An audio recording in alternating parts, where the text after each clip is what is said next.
Salut à tous et bienvenue dans cette deuxième vidéo tutoriel de notre série sur la création de types de contenu dans WordPress avec la librairie Custom.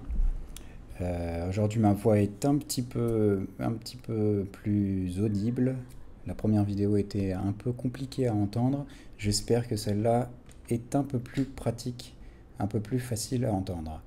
Alors, dans la première vidéo, rapidement, je résume, on a créé deux types de contenus, livre et auteur, et on a ajouté une metabox avec des champs au type de contenu livre, pour pouvoir enregistrer une date de publication avec un champ de type date, enregistrer une image, une couverture du livre avec un champ de type image, et assigner, faire une relation entre nos livres et nos auteurs, avec un champ, un menu déroulant qui permet de choisir un auteur.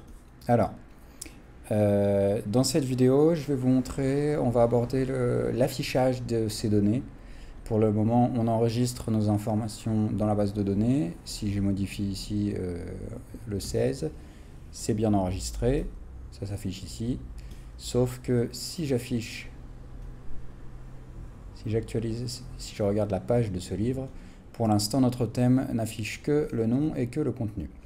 Alors, première chose à faire, je le répète, je l'ai dit dans la première vidéo, j'utilise le thème 2012, thème par défaut dans WordPress 3.5.1. Et donc, je vais modifier ce thème 2012, qui est ici. Alors, qu'est-ce qu'on voit ici en fait? C'est une entité unique, c'est un livre seul, c'est un seul livre bien précis. Et donc, qu'est-ce que WordPress utilise? Le thème, WordPress va charger le fichier single qu'on voit ici, single.php. Single, qu'est-ce que c'est? C'est l'affichage basique d'un article dans WordPress. En l'occurrence, là, on voudrait afficher des informations bien spécifiques propres à nos livres. Donc, on va créer un fichier qui s'appelle single livre, tout simplement single avec un tiret et le nom du type de contenu qu'on a enregistré. Ici, si je reviens à ce qu'on a écrit dans la première vidéo, dans le premier tutoriel, on a enregistré notre livre book et qui s'appelle, le type de contenu s'appelle livre. Donc si je vais dans le dossier 2012, le dossier de mon thème, je crée un fichier single-livre.php. Je l'ai créé tout simplement en copiant et en collant, je peux même le supprimer tout de suite, en copiant et en collant le fichier single.php. C'est tout simplement le même fichier pour l'instant. Sauf que si j'ouvre ce fichier et que, par exemple, en dessous du contenu, j'écris peu importe, blablabla, et que j'enregistre ce fichier, si j'actualise ma page de livre, qu'est-ce qu'on voit ici? Blablabla. Ça veut dire quoi? Ça veut dire que le type de contenu livre, si je demande d'afficher un seul livre, en l'occurrence on veut voir le livre Le voleur d'ombre, WordPress va utiliser le fichier single et le nom du type de contenu. Vu qu'on n'avait pas de fichier single-livre.php dans le dossier de notre thème, il utilisait le fichier single.php, donc il n'affichait pas cette chose-là, le blablabla. Et maintenant qu'on a créé notre fichier single-livre.php, ça va être le fichier, le template en fait précisément, utilisé par WordPress pour l'affichage d'un seul livre. Alors, pas mal de code WordPress ici que je ne vais pas aborder. J'espère que la majorité d'entre vous qui regardent cette vidéo connaissent ce code. La boucle WordPress, the content pour afficher le contenu, the title ici, voilà. Qu'est-ce qu'on va faire? On va vouloir afficher des informations qui sont propres à notre livre. Donc, la première chose qu'on va faire, il y a une fonction dans WordPress qui s'appelle getPostCustom et que j'utilise au début pour lister en fait tous les champs personnalisés, les custom fields, toutes les valeurs qui sont enregistrées dans un post, dans un article, dans un livre, dans une page, etc. Donc on va utiliser cette fonction, pardon, voilà. On va utiliser cette fonction pour lister toutes les valeurs qui sont dans la base de données et relatives à ce livre, le livre qu'on est en train d'afficher. J'utilise une fonction maison, nicePrint. Vous pouvez faire tout simplement, je ne sais pas, un print R par exemple, pour afficher cette fonction. Sauf que, comme vous le voyez, ça s'affiche ici. Mais j'utilise une petite fonction maison pour embellir un petit peu la chose et que ce soit un petit peu plus lisible. Voilà. Alors, qu'est-ce que c'est? Ça, c'est le résultat de getPostCustom avec l'ID de notre poste qui nous dit pas mal de choses sur notre livre, sur ce livre-là. Les choses qui nous intéressent dans cet arrêt, c'est ici. Qu'est-ce qu'on voit? Book info publication date, c'est la date de publication de notre livre qu'on a enregistré ici. Book info cover, c'est un numéro. Je vais y venir plus tard, mais ça fait référence en fait à cette image. Et book info auteur, c'est un numéro aussi et qui fait référence à l'auteur qui est sélectionné ici. Alors, la structure des noms des champs, des custom fields, je vais appeler ça des champs. La structure est en fait définie par notre librairie custom. Et comment elle est définie? D'abord, je vais réduire ici avec le code derrière. D'abord, on a un underscore suivi du nom de la metabox. Donc là, en l'occurrence, tous nos champs sont dans une metabox qui a un identifiant book info. Et ensuite, après le nom de la metabox, un autre underscore et le nom, l'identifiant du champ en question. Donc underscore book info et underscore publication date. Même chose pour le reste. Book info cover, book info auteur. Qu'est-ce que j'ai fait? Voilà. Donc, rappelez-vous de cette structure, le nom de un underscore, le nom de la metabox, un autre underscore et le nom du champ en question. C'est pour ça que j'utilise en fait cette fonction de getPostCustom au début. Je visualise très rapidement le nom de mes fields, de mes champs et leur valeur pour voir si ça a bien été enregistré. Donc, je vais copier ça pour... c'est juste pour avoir une référence visuelle de mes postes, de mes champs. Alors, voilà. Donc, commençons par afficher, je ne sais pas, la date de publication. Je vais copier ici la référence à ma date de publication, l'identifiant. Comment afficher, comment charger, comment faire pour charger un champ dans WordPress, le contenu d'un champ enregistré dans la base de données, tout simplement avec une fonction getPostMeta qui accepte 3 paramètres, si je ne m'abuse. Le premier est tout simplement le poste qu'on est en train avec lequel on est en train de travailler, donc post, on va chercher l'ID. Ensuite, le nom du champ de la méta qu'on veut chercher. Donc, comme je viens de vous l'expliquer, book info, publication date. Et enfin, un dernier paramètre que je mets toujours à true. C'est en fait, si je vous... que je mets toujours à true, qui est ici, getPostMeta, le paramètre single, et vous avez une jolie explication ici. Basiquement, ça vous transforme des chaînes de caractères sérialisés en arrêts propres et utilisables en PHP.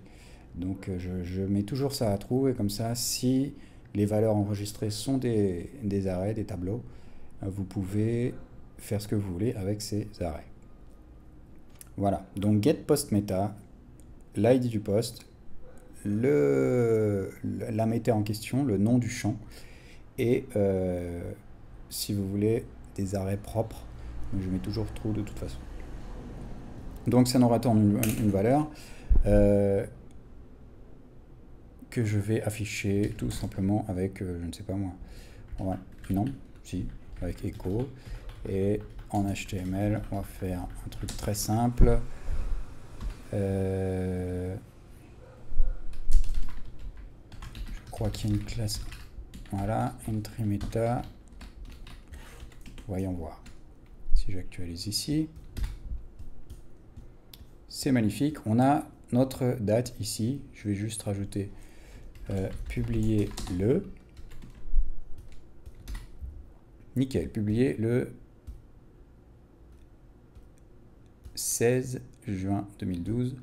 Juste pour vous montrer, si je décide de mettre ça le 18 août 2012, évidemment, si j'actualise, c'est bien actualisé ici. Le format de la date ici est en anglais. Vous pouvez modifier la date en PHP, mais c'est pas le sujet de ce tutoriel, donc on verra ça une autre fois. Ensuite, on a utilisé la date, nickel. On va vouloir afficher, je vais l'afficher avant la date, on va afficher l'image. Donc, si vous vous rappelez au début, quand on a vu l'arrêt avec avec les noms des champs et leurs valeurs, cette image était représentée par un simple numéro. Pourquoi? Car dans WordPress, les fichiers que vous envoyez ici, les fichiers annexés, sont en fait des entités en elles-mêmes, et donc le numéro que vous recevez, c'est l'ID, c'est l'identifiant de l'image. Comme ça, vous pouvez utiliser toute la magie de WordPress et plein de fonctions pour récupérer plein d'informations grâce à l'ID. Donc, reprenons ici. Si je fais par exemple un echo de get post meta, le nom de notre champ qui est book info cover, pardon, d'abord l'identifiant du poste, le champ est true. Voilà, on devrait logiquement avoir avant cette date un numéro. Voilà, numéro 45. Qu'est-ce que c'est 45? Si cette image-là, si je vais dans Média ici, et que je vais voir l'image en question, je vois ici dans mon adresse post 45. C'est-à-dire que l'identifiant de cette image est le numéro 45. On va pouvoir faire plein de choses avec ce petit numéro. Ça ne paraît rien, mais on peut faire beaucoup de choses. Par exemple, dans un premier temps, je vais stocker l'identifiant de cette image dans une valeur qu'on va appeler image ID. On va récupérer des informations de cette image, donc avec la fonction wp get attachment image src, voilà, qui demande principalement deux paramètres. En premier, l'identifiant de l'image qu'on vient de définir ici même, donc image ID, et en deuxième paramètre, la taille, si vous voulez. Là, je vais vouloir afficher la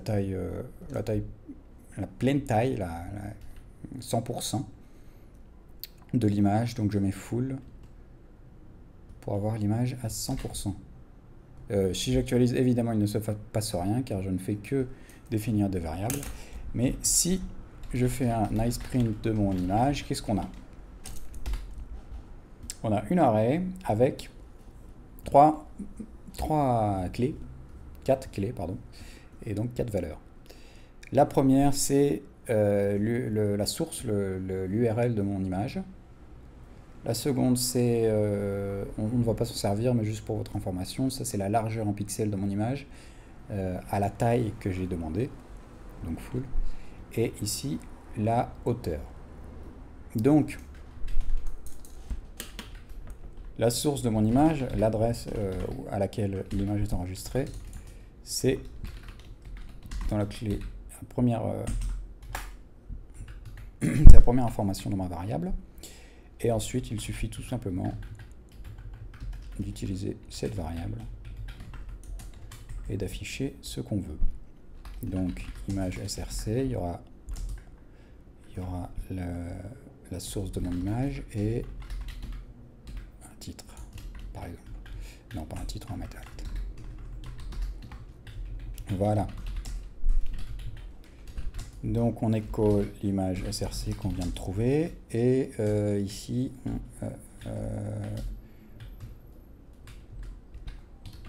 on écho get the title de mon post en question. Voilà. Si j'actualise, c'est magique. On a une image, l'image de notre livre. Si je regarde si j'inspecte cette image, avec en texte alternatif le voleur d'ombre. Juste pour être propre, il y a des fonctions dans WordPress qui vous permettent d'escape, je sais même pas comment dire en français, de rendre propre certaines chaînes de caractères selon l'utilité que vous en faites. Par exemple, là c'est une URL, donc on va faire SQRL qui va vous assurer que WordPress va s'assurer que ce que vous passez dans cette fonction va ressembler à une URL. Et ici, c'est un attribut du titre de alternatif, alt, donc S4 pour enlever ou modifier, remplacer les caractères qui pourraient tout casser en fait. Donc c'est toujours bien d'utiliser les fonctions que WordPress vous offre. Il y en a énormément, mais j'essaierai de les utiliser quand je les connais et quand on peut les utiliser. Voilà, donc on charge notre image de titre, de livre, la date de publication. J'actualise, ok, nickel. Et qu'est-ce qui nous manque? Il nous manque l'auteur du livre, ici même. On va faire exactement la même chose qu'avant.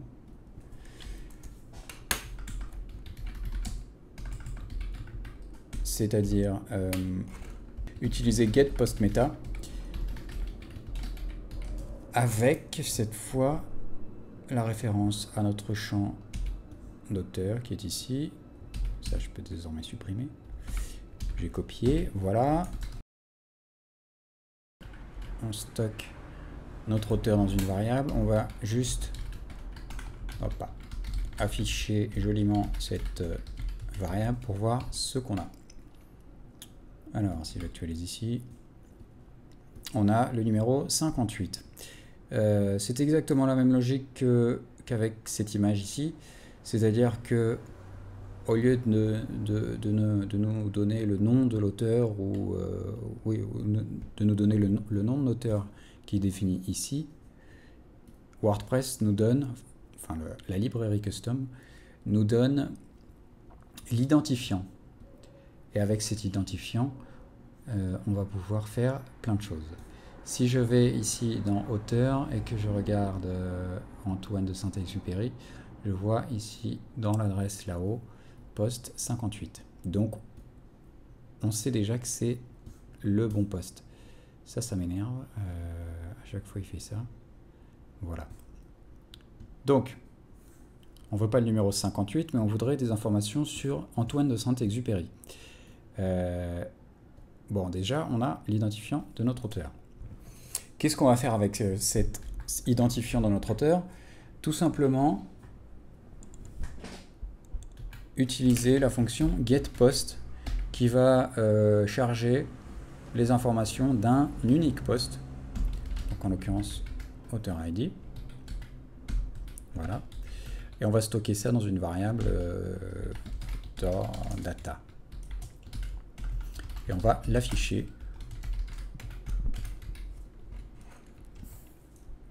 Qu'est-ce qu'on a? Voyons voir. On a plein de choses. Donc on a plein de choses importantes qui sont relatives à l'objet WordPress en lui-même.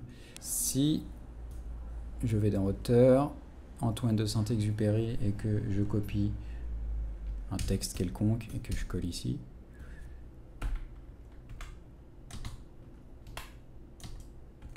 peu importe, j'enregistre. Si j'actualise ici, dans post content qui est ici, on a le contenu de notre post. Qu'est-ce qu'on va vouloir ici? On va utiliser le titre qui est en fait le nom de notre auteur, et pourquoi pas post content dans laquelle on va pouvoir stocker une petite biographie de l'auteur par exemple. C'est tout simple pour afficher ces informations. On va stocker le nom de notre auteur, et comme on l'a vu, comme on l'a vu ici, c'est post-auteur. C'est un objet, donc vous allez le chercher comme un objet. Je ne sais pas le terme technique de cette petite flèche, mais c'est un objet et non pas un tableau, non pas un arrêt. Et ensuite, on va vouloir la biographie qui est stockée dans post content. Voilà. On va afficher le nom de notre auteur dans une balise H4 et la biographie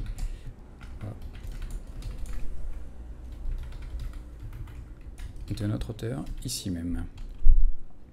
Je ne fais rien du tout de joli. L'important dans ce tutoriel, c'est la technique. Je vous laisse le HTML et le... Alors, on a une erreur. Auteur numéro 1. Pourquoi? Allons voir. Author name, post author. Qu'est-ce que je fais? On va vérifier. Nice print. Si j'actualise. Oui, pardon. C'est pas post auteur, c'est le post title. Qu'est-ce que je fais moi? C'est n'importe quoi. Ça c'est post auteur, c'est l'auteur en fait de la personne qui a créé ce contenu, En l'occurrence, le numéro 1, c'est l'administrateur du site. Voilà. Donc post title, post content. Auteur Antoine de Saint-Exupéry avec la description qu'on a. Voilà, donc en résumé, l'important de ce tutoriel, c'est cette fonction getPostMeta qui vous permet d'aller chercher des fields, des champs qui sont enregistrés dans une entité WordPress. Et aussi c'est tout. getPostMeta, c'est le plus important ici. Après, le reste, c'est des choses bien spécifiques à WordPress. GetAttachment, image source, des choses comme ça. Une petite... avant de terminer, je vais faire une petite modification. Au lieu d'afficher ici, je reviens ici, au lieu d'afficher un menu déroulant pour l'auteur, si par exemple, au lieu de post select, on met post checkbox. Imaginons, on va avoir la possibilité sur notre site d'assigner plusieurs auteurs à un livre. Si un livre a été écrit et coécrit par plusieurs personnes, on peut utiliser post checkbox et au lieu d'avoir un menu déroulant, on a des checkbox. Imaginons Victor Hugo et Paul Auster, ce qui est totalement impossible, mais soyons fous. Et Victor Hugo et Paul Auster ont écrit Le voleur d'ombre, les pauvres. Si j'actualise ici, on va avoir une erreur logiquement. Pas du tout. Et il nous sort un truc bizarre évidemment. Ça veut dire quoi? Ça veut dire qu'au lieu d'avoir... Je vais supprimer ça.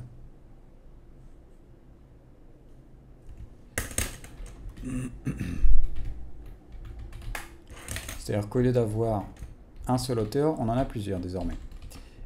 Si on utilise exactement la même fonction, getPostMeta, book, info, auteur. Si je fais un nice print de ça, qu'est-ce qu'on a cette fois? Alors derrière, vous entendez la sonnette du type qui vend du pain. dans la rue. Désolé, mais ça fera un peu de musique jusqu'à la fin de notre vidéo. Donc, tout ça pourquoi? Si on a plusieurs auteurs, je voulais juste vous montrer à quoi sert true ici dans get post meta. Si je le vire et que j'actualise ici, qu'est-ce qu'on a? Notre arrêt, avant on avait ça, maintenant on a une arrêt dans une arrêt. Pourquoi? Allez lire ça, allez lire précisément à quoi cette valeur single de get post meta sert. Mais j'ai toujours eu... Je vais laisser cette personne passer avec son vélo et son... J'ai toujours mis cette valeur à true et tout s'est toujours très bien passé. Comme ça, au lieu d'avoir une arrêt dans une arrêt, j'ai une seule arrêt. J'ai directement...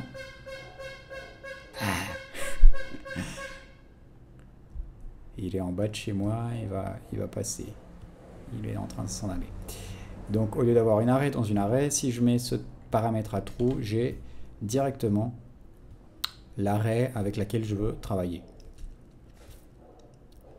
Avec mes deux valeurs dedans. Donc j'ai mon arrêt ici. Il suffit de faire ensuite une boucle. Tout simplement. Pour chaque auteur, je vais appeler ça auteur avec un S.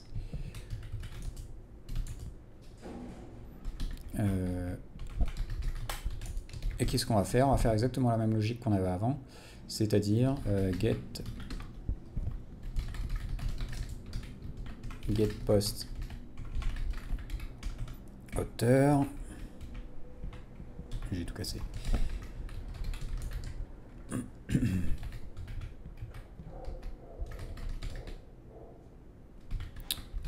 Post title et ici post content qui est la biographie du type.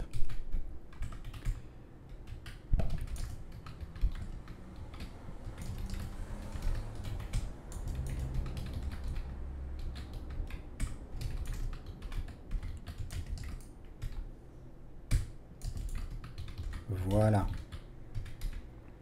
Et on va terminer avec un HR juste histoire de séparer visuellement nos auteurs. Donc logiquement, qu'est-ce qu'on fait? Je ne sais même pas si ça marche, on va juste vérifier. Non, ça ne marche pas. Ligne 40, testring, tac. 40. Oui. Si j'oublie ça. Voilà, c'est magnifique. Donc on a nos deux auteurs. Je vais rapidement ouvrir un email quelconque pendant que monsieur passe avec son pain et sa sonnette là. Définir Paul Auster, Victor Hugo, on va mettre un... Voilà. Donc si j'actualise, qu'est-ce qu'on a? Le nom de notre auteur et la biographie de notre auteur. Donc j'ai juste voulu faire la différence entre post select qui vous donne une valeur unique dans votre champ et post checkbox qui vous donne une array avec autant de valeurs dans cet array. En l'occurrence, là, on a deux valeurs dans notre array. Et donc, il suffit de faire une simple boucle en PHP et de faire ce que vous voulez avec la valeur de votre champ. Voilà, donc c'est fini pour aujourd'hui. On a affiché comme il se doit les données qui sont enregistrées dans nos... Je vais laisser la voiture passer. Qui sont enregistrées dans nos metabox comme il faut. Voilà. On a vu comment afficher une image d'un champ image. Donc on récupère en fait l'identifiant de l'image et ensuite on utilise la magie de WordPress pour récupérer les informations précises de cette image. On a vu la date, donc là rien de bien sorcier, on écho directement le get post meta.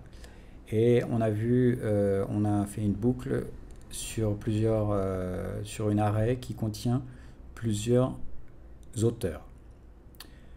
Voilà, dans la prochaine vidéo, on va apprendre à... Je vais montrer ici.